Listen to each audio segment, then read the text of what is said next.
It is time, people. You hear that noise, you know what's about to go down. Mel Kiper Jr. has released his final mock draft for the 2026 NFL Draft. That takes place on April 23rd to the April 25th. He has the Cowboys trading up in the draft, sending the Browns the 12th and 20th pick in exchange for the 6th and 39th picks. Jeremiah Love is projected to go to the Titans at 4. And lastly, he has the Cardinals moving into the back end of round 1 to take Ty Simpson, the quarterback out of Alabama, with the 30th pick. Hello, Mel Kiper Jr. So good to see you here on First Take. Let's go to what the Cowboys should do, of course. Do you think the Cowboys should be trading up to take Sonny Styles? Man, it feels like this is the guy everyone in the NFC East wants. What do you think? Jay, Big D has to stand for more than Dallas. Has to be defense, right? And a big splash is needed to get a guy who's a rare talent. He's a super blue chipper. His name is Sonny Styles. You know, move up to 6. Caden Proctor, offensive tackle. Doesn't make sense for Cleveland at 6, but makes sense at 12. Dallas would get back the 39th pick, which is an early second-round choice in this deal. So instead of 12 and 20, that'd be at 6 and 39. And Sonny Styles is exactly what this defense needs. Impactful. You can move him around, moving from safety to linebacker at Ohio State. Did a great job. Keep improving game to game, and then had a rare workout in terms of physical and athletic talent. Dallas has to use a lot of picks on defense. It starts here, then at 39, maybe get another edge rusher. But at Sonny Styles, you're not going to get him at 12. You're not going to get really any impactful player at that point unless things fall differently than I think. So Sonny Styles to move up to 6, to me, makes a ton of sense. It does make a ton of sense, Mel. 446 speed, 43.5-inch vertical jump, 11-foot-2 broad jump. The brother's special, ain't no doubt about it. And a leader, by the way. Here's my question, Mel. How you gonna move up to get him? I mean, damn, everybody know you want him. Everybody knows how legit he is. How the Dallas Cowboys gonna move up to? What would you have to give up to get from 12 to 6 in the draft, Mel?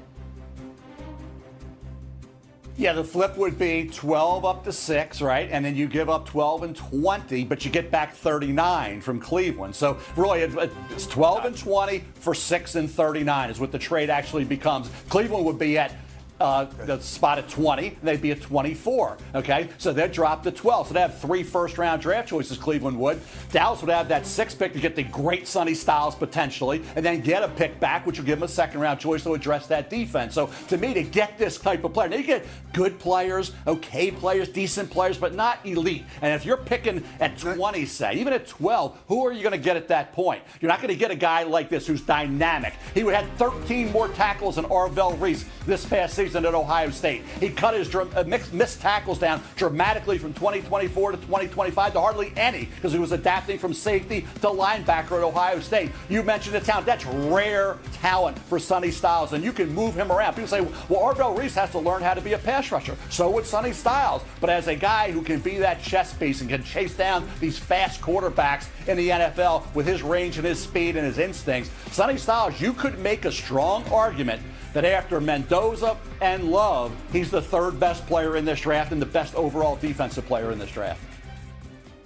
Now, I'm glad you went there because that's where I was going with you, Mel. Excuse me, Shay, for climbing in. I got my man Mel Kiper here. I got to capitalize on this moment right now because you know when we're talking about the draft, if I don't hear from Mel Kiper Jr., damn it, I didn't hear anything. I got to hear from Mel Kiper Jr. Now, Mel Kiper Jr. taught me many years ago, I don't give a damn how great a running back is. You shouldn't be thinking about taking a running back high in the draft. That's what I remember Mel Kiper Jr. teaching me. Yet it comes to Jeremiah Love, and everybody's talking about him. You just pointed out he might be the 2nd best player in the draft, but Mel Kiper Jr. taught me years ago, you really, really, really don't want to take a running back that high. That doesn't seem to be what you're saying this year, Mel Kiper Jr. Tell me why.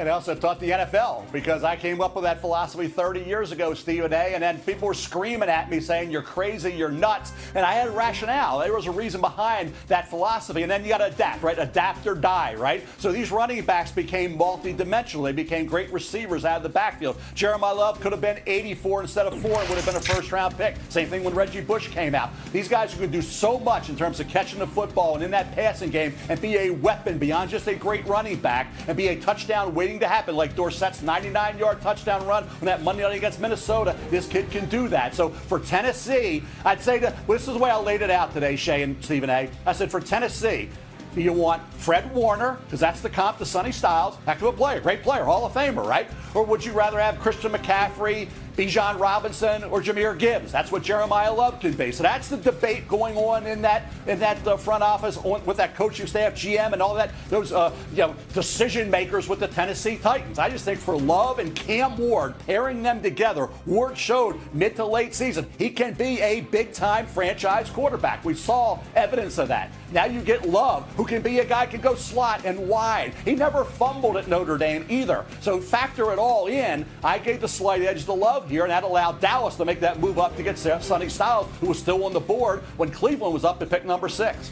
There's some high praise for these players. Look, Jeremiah Love, definitely someone who feels like he's consistently climbing up draft boards. So is someone like Ty Simpson. Now it sounds like he's going to go in the top 20 perhaps. Would you be surprised if he does go earlier in the first round or even late first round at this point? I'd be surprised based on intel if he goes early to mid first round. So people are thinking, could he go at 13 to the Rams? Could he go at 16 to the Jets, right? Could he go at 21 to Pittsburgh? I think late first. You say, who's in the late first going to take him? Nobody. So you got to project that trade. You got to say, could Mike LaFleur, since the Rams seem to like him a little bit, LaFleur coming from the Rams, would he go and make that move to get ahead of the Jets, who are at 33? If you like him and you're sitting at 34, you know the Jets, it could be in play. Simply because the Jets passed on him at 2 and 16 doesn't mean they'll pass on him at 33. History tells us that, right? So to me, jump the Jets, get into the late first round. Miami needs extra picks. I think they'd be willing. There's a lot of trades between 24 and 32. Plenty of those teams will be looking to move out. So you're going to have plenty of dance partners between 20 and 44 and 32. They'll be looking to make a deal for teams looking to jump in to get a Ty Simpson like Arizona, I think, could possibly do. Mel Kiper Jr., far be it for me to cause trouble, because I never like to do that. I'm a man of peace. I never like to do that. I want to be nice, okay? But Dan Orlovsky went on the air a few weeks ago, and he said there isn't much of a difference between Fernando Mendoza and Ty Simpson. So one minute we're hearing that. Another minute we're hearing Ty Simpson could fall out of the first round. I'm thinking you're Pittsburgh at number 21. How could you pass up on a kid unless you believe in Will Howard? That's how I'm looking at it. Where does the truth lie, Mel Kiper Jr., as it pertains to Ty Simpson, particularly when you're talking about Pittsburgh at number 21? First of all, Dano doesn't have to worry about anybody else, what they think. He doesn't have to worry about what teams are going to back him up. Just have an opinion, state it. Dano has an opinion. He's a former quarterback. He evaluates these guys tremendously well and states your case. You don't need to get backed up by somebody in the league that maybe agrees, or anybody in the media, or anybody that's an analyst, because Dan Orlovsky had that opinion. I had that same feeling about Shedeur Sanders last year. I still believe strongly in Shedeur and what he can do in Cleveland. So hold to it. Don't let anybody talk you out of it. Don't let anybody bully you. Ty Simpson, if he believes that,